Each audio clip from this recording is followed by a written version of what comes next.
দেড় ব্যাটারি মুরিদ হয়ে তুই মুর্শিদ কিবলার বিরুদ্ধাচরণ করিস, যেমন আল্লাহর হাবিব হুজুর পাক সাল্লাল্লাহু আলাইহি ওয়াসাল্লাম ওনার পাশে থেকে আবু জেহেল, আবু লাহাব, উতবা, শাইবা, মুগীরা যেমন আল্লাহর হাবিব হুজুর পাক সাল্লাল্লাহু আলাইহি ওয়াসাল্লামকে চিনতে পারেন নাই, তেমনই ভাবে আমার মুর্শিদ কিবলা মুত্তাসিল্লাহুল আলী ওনার সাথে থাকবে, ওনার পাশে থাকবে, কিন্তু আল্লাহর ওলিকে চিনা আপনাদের নসিব হবে না।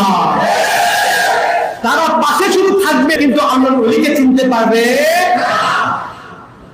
তো আল্লাহর নবীকে চিনতে পারেননি, তাহলে এই দেড় ব্যাটারি মুরিদ কিভাবে, যদিও দাবি করবে মুরিদ, কিন্তু এই দেড় ব্যাটারি কেমন করে মুর্শিদ কিবলাকে চিনবে? আরে বেটা, পাতিলে আছে যা ঢালিলে পড়িবে তা। তোমার পাতিলের মধ্যে গলদ রয়েছে দেখে তুমি কি আল্লাহর ওলিকে নিয়ে এমন চিন্তা ভাবনা করো?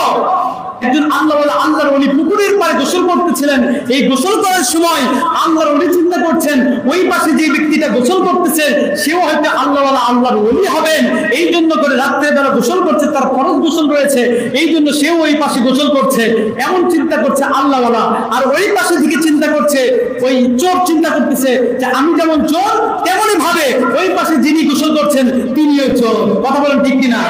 আরে তোমাদের মধ্যে গলত রয়েছে, তোমরা যেমন সারাদিন মহিলার সাথে ব্যাপারটা হও, তোমরা মুরিদ দেড় ব্যাটারি মুরিদ, তোমরা যেমন মহিলা পুরুষের সাথে তোমরা হারাম কাজের মধ্যে মশগুল থাকো, তোমরা যেমন ছবি ভিডিও টিভির মধ্যে মশগুল থাকো, তোমরা যেমন ইউটিউবের মধ্যে মশগুল থাকো, তোমরা যেমন ফেসবুকের মধ্যে মশগুল থাকো, তোমরাও কি আমার আল্লাহর ওলিকে তেমন মনে করো জাহেল কোথাকার?